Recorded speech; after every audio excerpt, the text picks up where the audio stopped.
অনেকদিন থেকেই আমার একটা পাহাড় কিনবার শখ, কিন্তু পাহাড়কে বিক্রি করে তা জানি না। যদি তার দেখা পেতাম, দামের জন্য আটকাতো না।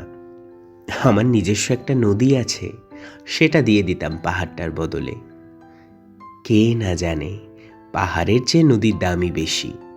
পাহাড় স্নায়ু, নদী বহমান।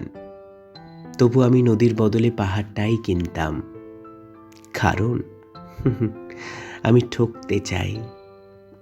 নদীটা অবশ্য কিনেছিলাম একটা দ্বীপের বদলে। ছেলেবেলায় আমার বেশ ছোট্টখাট্ট ছিমছাম একটা দ্বীপ ছিল, সেখানে অসংখ্য প্রজাপতি। শৈশবে দ্বীপটি ছিল আমার বড় প্রিয়। আমার যৌবনে দ্বীপটি আমার কাছে মাপে ছোট হতে লাগলো। প্রবাহমান ছিপছিপে তন্নি নদীটি বেশ পছন্দ হলো আমার। বন্ধুরা বলল, ওইটুকুনি একটা দ্বীপের বিনিময়ে এত বড় একটা নদী পেয়েছিস, খুব জিতেছিস তো মাইরি। তখন জয়ের আনন্দে আমি বিহল হতাম। তখন সত্যি আমি ভালোবাসতাম নদীটিকে। নদী আমার অনেক প্রশ্নের উত্তর দিত, যেমন, বলো তো আজ সন্ধেবেলা বৃষ্টি হবে কি না। সে বলতো, আজ এখানে দক্ষিণা গরম হাওয়া, শুধু একটা ছোট্ট দ্বীপে বৃষ্টি। সে কি প্রবল বৃষ্টি, যেন একটা উৎসব। আমি সেই দ্বীপে আর যেতে পারি না।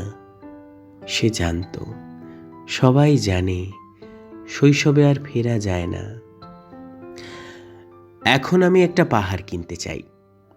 সেই পাহাড়ের পায়ের কাছে থাকবে গহন অরণ্য। আমি সেই অরণ্য পার হয়ে যাব, তারপর শুধু রুক্ষ কঠিন পাহাড়।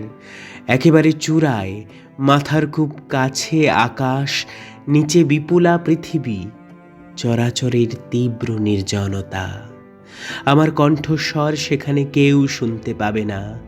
আমি ঈশ্বর মানি না, তিনি আমার মাথার কাছে ঝুঁকে দাঁড়াবেন না। আমি শুধু 10 দিককে উদ্দেশ্য করে বলবো, প্রত্যেক মানুষই অহংকারী। এখানে আমি একা, এখানে আমার কোনো অহংকার নেই। এখানে জয়ী হবার বদলে ক্ষমা চাইতে ভালো লাগে। হে 10 দিক, আমি কোনো দোষ করিনি, আমায় ক্ষমা করো, আমায় ক্ষমা করো।